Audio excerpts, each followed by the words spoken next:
part 2 of the fabric covered Christmas journal.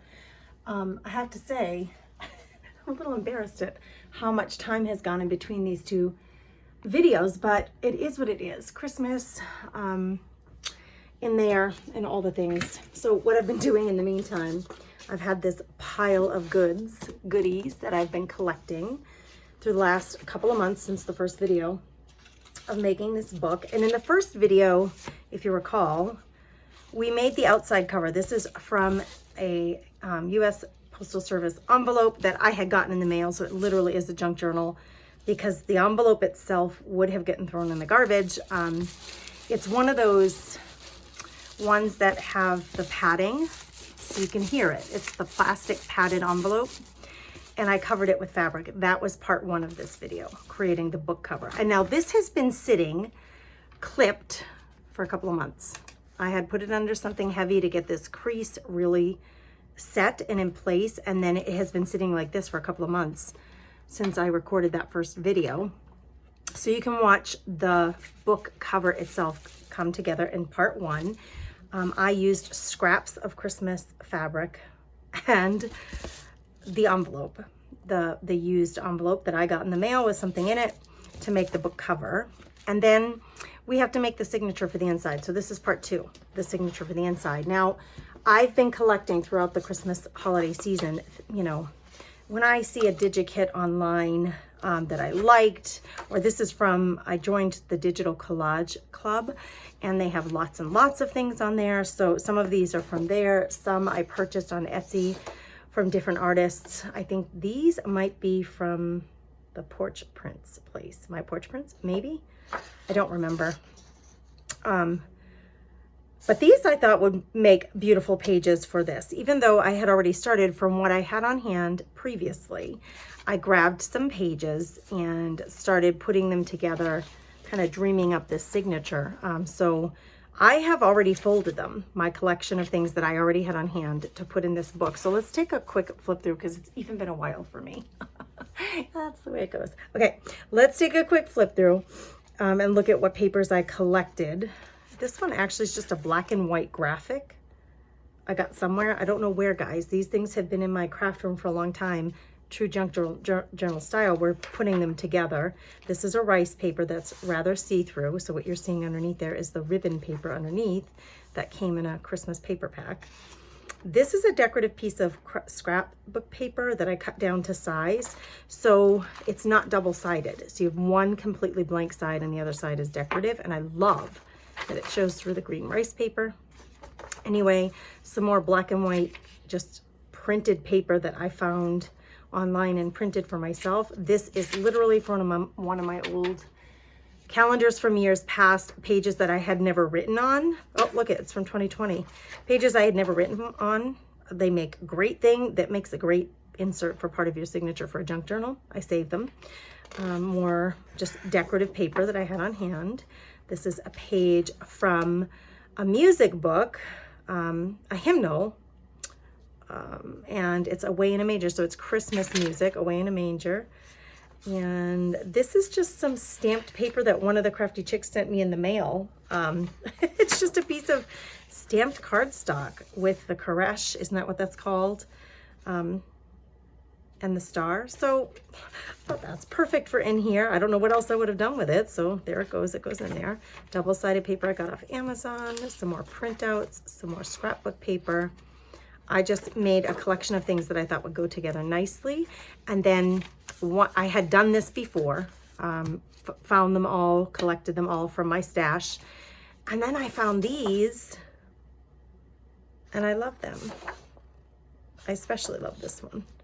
I think this one may be more appropriate for this book. So let's fold it in half and see. It's got a little bit of an edge on it, which I don't even mind. You know, it's interesting because the kind of printer that I have, even if I say print to edge, I still get a little bit of white around it. I'm sure there's a way around that. I just don't happen to know what it is. But this could make for some really pretty pages for in here. And actually, I wouldn't mind having that right in the front, because the green door with the green rice paper hanging out, right? Wouldn't that be a cute thing to open up to when we open our book, to open up to this? Because it really kind of It has the browns and it matches in that regard, as opposed to this page, which I was going to use for the front. So let's use this for the front of our signature.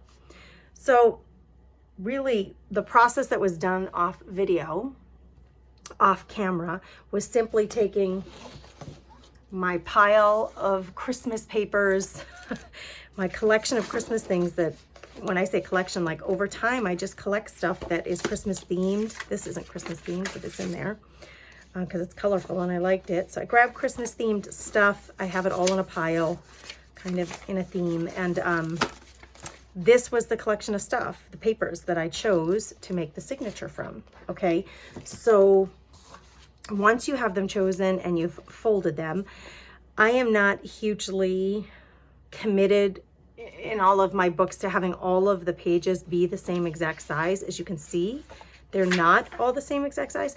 Some of them are double-sided. Some of my pages are single-sided. I like that in my books, but I always say you do you. Like if you would really prefer having double-sided papers that are decorated on both sides of the page, then print them out that way for yourself or buy double-sided paper for your project. I'm trying to use up what I already have on hand, so I'm sticking in here what I got. I thought the Way in a Manger music sheet, it's the only smaller sheet that I have, and I actually think it fits really well in here because it's Christmas themed. So once you've got your pages selected that you want in your book, it's time to get them attached to the book cover. And I usually sew these in place. So I'm gonna first go through and I wanna make sure, like if there's a position issue, like, you know, something needs to be positioned differently, I wanna make sure that everything's positioned where I want it. So see how this page is a little shorter than the one right before it. I want it kind of in the middle. It doesn't have to be. You can position it up. You can position it down. I want it kind of in the middle. So I'm just going to go through and make sure I'm happy with the positioning. Like here, this, you have some decisions. You could put it way down low. You could put it way up high. I usually put it toward the middle so that when I poke my holes and I sew my book together, I'm hitting two parts of that piece of paper. Because it's shorter, I want to make sure it stays in the book. I won't want just one sewn hole. I want at least two. So I'm going to position this right in the middle pretty much to make sure I hit that. These next two are pretty much full-size pieces of paper. Oh, as is this, almost full size. Let's position that one a little further down. So right now I'm only checking on the positioning of these with each other because I can't just take this pile and, you know, like we usually do with a stack of papers, do this, because the smaller stuff will fall to the bottom. And if you want it centered, you can't do that little tap on the table and you'll lose the positioning if you want it to be in the center for that, especially that Away in the Manger page. I don't want to tap it down to the bottom. I want it right in the middle. Because now that I have that in place, it's not a bad idea at all to take a couple of clips and clip your pages now that you have them positioned where you want them, so that when you start working with them, you don't lose that positioning. So I want to make sure that this, I call it the V, that V is nice and tight, good contact there. And I'm going to take a few places here and I'm going to, so that I don't lose positioning. Now this is going to get, I have to decide if I want to poke holes and sew it through, or I could take this to my machine, you guys. But I think I'm going to poke holes. I think that was my original plan, was to sew this with some holes, and I think that's what I'm going to do. This is rather thick and it's plastic, so I may have to do a little extra work to get those holes punched through. But I'm going to set the holes. This is the easiest way to do it for me. I'm going to set the holes with these things put together where I want them. So I have the signature centered in the book, okay, centered in the book. And then I want to make sure that my V's have good contact. So the book and the signature, let's make sure, oopsie, I don't want it down low. I want them centered to each other. And a little further up. If it helps, another set of clips to make sure you don't lose that spot. Like that's where I want it. I want it centered into the cover. It's a little bit low yet. I could budge this up just like a tish, not much. Being super picky there.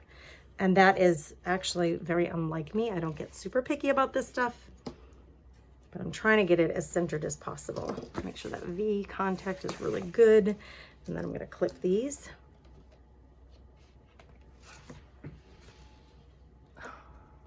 Okay, so now that I have this positioned where I want, ready to poke the holes and get sewing, have to make a decision. I'll probably do 3 holes in this, and I usually eyeball it, but you certainly can create a like a template for yourself or measure, mark with a pencil and a ruler where your holes are going to be. I generally eyeball it because that's kind of how I roll.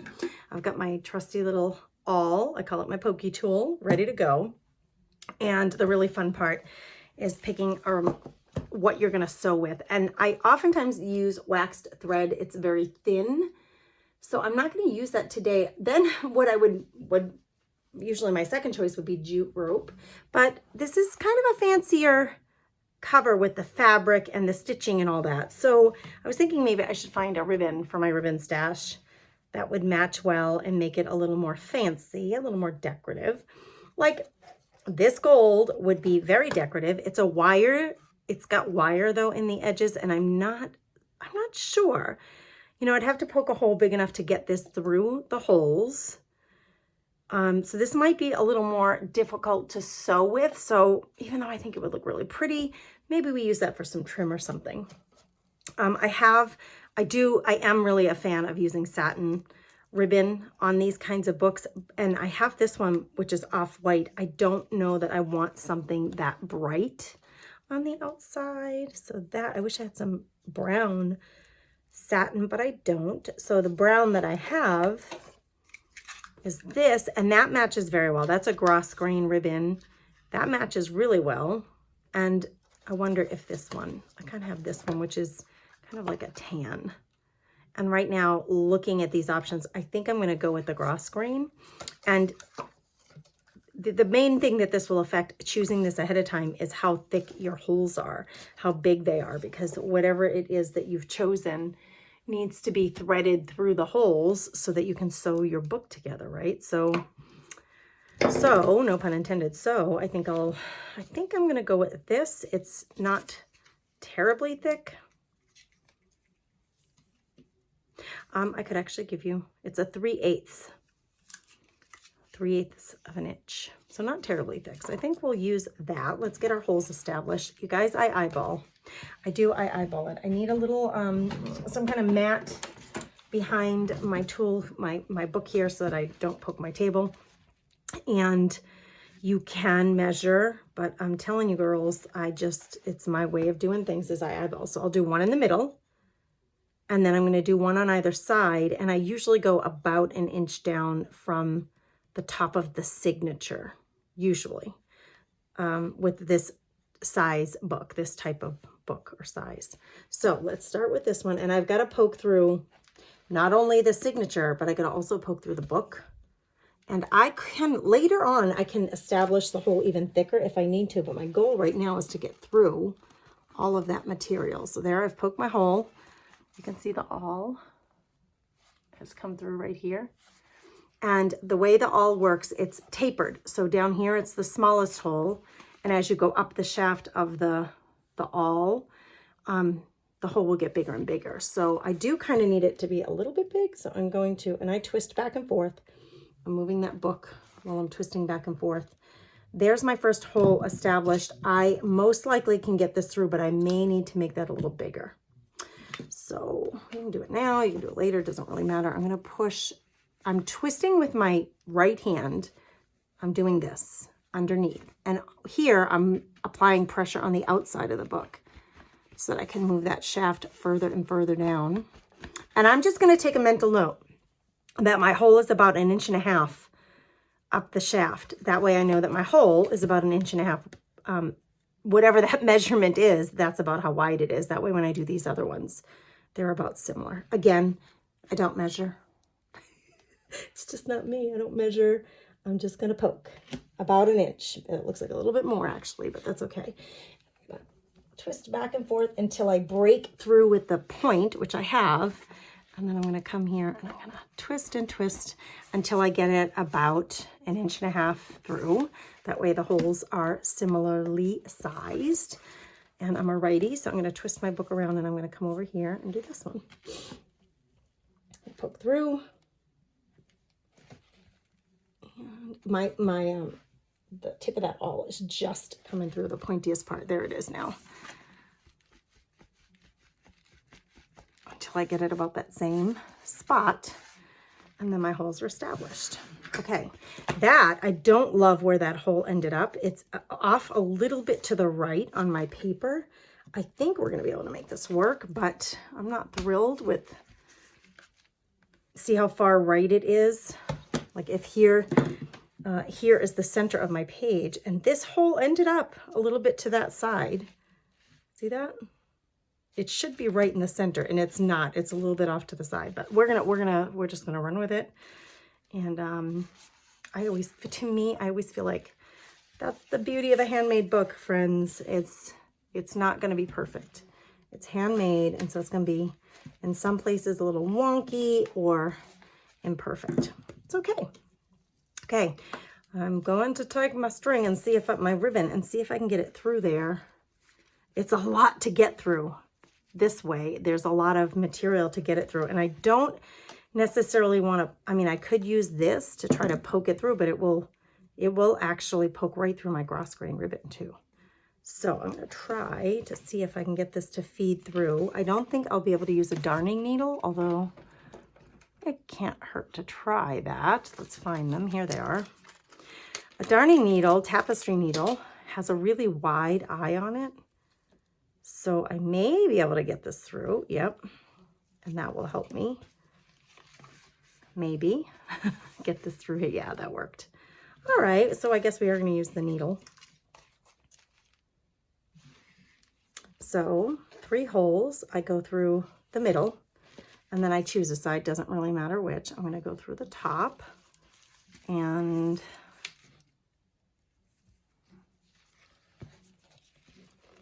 this is like really rudimentary, really simple.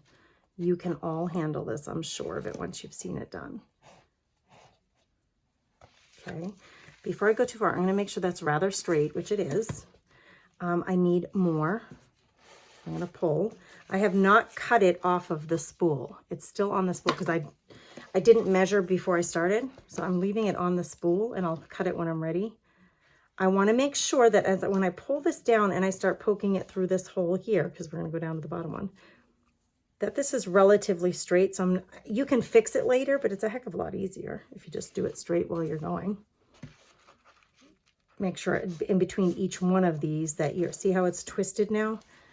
We want that to be as straight as possible. So twist it now before you go on to the next step. There, it's nice and straight. And I'm going to poke this through, and it's going to give me about, see where the hole is? I'm going to poke it through the middle hole again. It's only going to give me about that much to tie with. So I'm going to actually pull on this. It's kind of like a shoelace deal when you need a little more lace. I'm going to pull it here first. I need more ribbon. Pull it here, then pull it there to make sure I have a little bit more to tie with on the inside. Okay. Straighten this out. I've got to go through that same hole. I'm trying to do it. I don't want to poke through that ribbon if possible. So I'm trying to poke my needle on the left side of the ribbon. So I'm going to pull the ribbon here. I'm pulling it toward this edge, toward the top to get it out of the way. And I'm going to poke my needle through. And it's going to be tighter because we're getting 2 lengths of ribbon through here. So do what you can.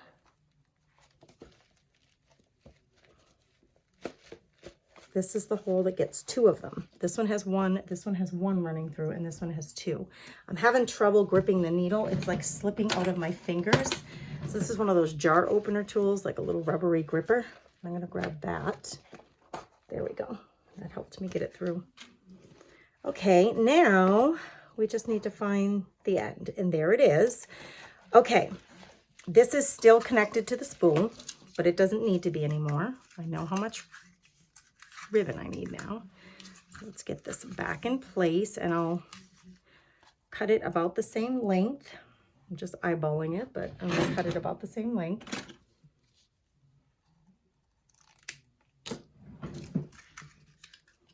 And I'm going to put this in here. Put away my tapestry needle before I lose it. I got these at Walmart. Size 16 tapestry needles. They work for absolutely every project I've done so far.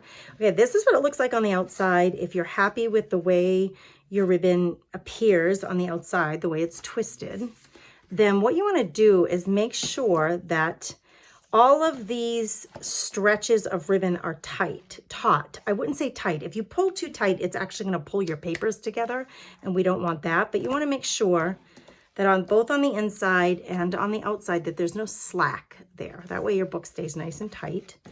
And I put one on one side of this center ribbon, one on the other side, and that's what we're going to tie together. And it should hold your book together fairly nicely. So we're going to tie that together there. I usually do it once or twice there. Since this is a thicker ribbon, I think once will be fine. And then I'm going to tie it in a little bow so it's decorative. You don't have to do this. You can tie it into a knot and cut off all of the excess, or you can tie it in a knot and leave all of the excess. But I'm going to tie it into a pretty little bow. Our book should be all put together now. And then the next step will be to start decorating the inside and to play with the inside of the book. You know, a lot of people ask me when I create books. I just love creating them. I just find so much joy and satisfaction out of making them in the first place. That to me is an art project in itself, the making of the book. And I love, love, love, love using up stuff that I already have on hand to make books. So that to me is joyful enough in a project. But then people say, well, what do you do with it now? All right, well, let's take a look at our little book. This is the front cover. This is the back. Here's our outside, just has, you know, our brown ribbon, which is totally fine. And then as we open it, we're going to start flipping through and all the pages are secured because they're sewn in. What do you do with it? I would love to know. I would love to hear from you in the comments for those of you that create books, or even if you don't, I'd love to know what ideas you would have for using this book now. I can think of many. In the kitchen, if you are a recipe collector, or you like to experiment with recipes and take notes when you bake a new set of cookies or you're trying a new recipe out, this could be like your notebook for in the kitchen. You could glue a printed or a handwritten recipe into one of the pages and then write your notes about, well, I added more cinnamon, I used one less egg, you know, things like that. So it could be used in the kitchen that way. It could be used as a written journal. It could be used as an art journal. So you continue to decorate, especially the blank pages, with paints or markers or decoupaging papers or whatever way that you want. It could be used, like I love the idea, I will always bring this up, of this is a Christmas theme book. So like my mother-in-law is here for a week and a half for Christmas. If I gifted her this book, she could use it as a way to journal her Christmas break with us, her Christmas holiday. So maybe each day gets a page and it, you know, she'll write, this is the day I arrived.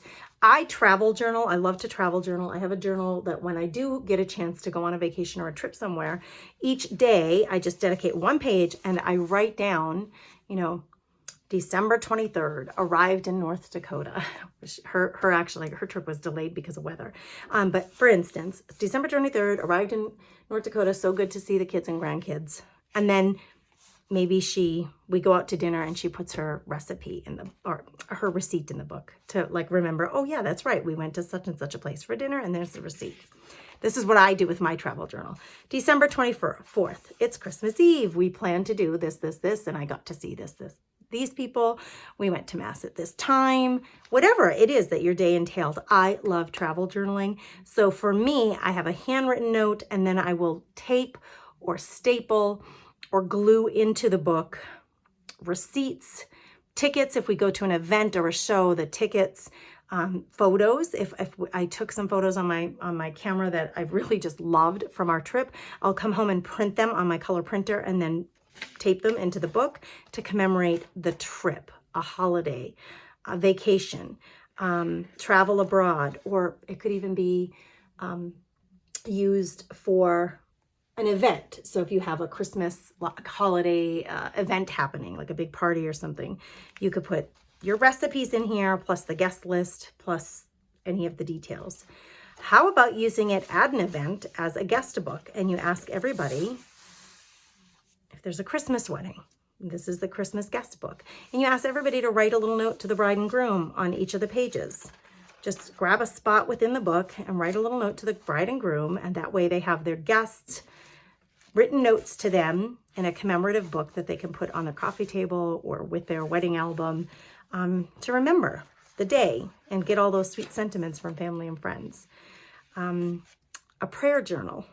Well, we go to Mass every week. This could be a Mass journal where I take it to Mass and I write down my thoughts and my ideas as I'm listening to the sermon or the music or whatever strikes me. There are just so many ways, you guys, that these books can be used. There are just so many ways. They can be just gifted to someone who likes to journal or who might appreciate a handmade gift. I purely love making them. And actually, I do end up making so many of them that I sell some of my handmade books in my live auctions on Facebook, because you can only have so many, and I really get a lot of joy thinking that the books that I've made might find a home in somebody else's home, like get good usage and be loved and just cherished. So I end up selling a lot of mine, but this book is complete. Now it comes time for yourself or for myself decide what comes next with this book. Do you want to continue working in it as a piece of art and decorating pages, or do you want to keep it for yourself as a keepsake or to give as a gift or whatever? Regardless of how you choose to use it, it's a really fun process to creating books. Part 1, I showed you how to create a fabric covered book out of a postage envelope, a used postage envelope that I got in the mail. And then this part was about putting the middle together and sewing it together. So we have our book completed. I hope you enjoyed the 2-part series of learning how to make this book. We do all kinds of these, very organized and from start to finish instruction in my membership groups. I have 2 of them. One is called the Craft Therapy Club and the other one is called the Napkin Lovers Club. We do more bookmaking in the Craft Therapy Club, but we do a little bit of it in the Napkin Lovers Club. So if you'd like to explore those membership groups, you can go to my website, thecomfinesswithgrace.com, to find out more about each one of those. And we would love to welcome you in either one of them, or I do have some folks that are in both. So thank you to all my loyal members and crafty chicks. You guys have a blessed day. Thanks for being here.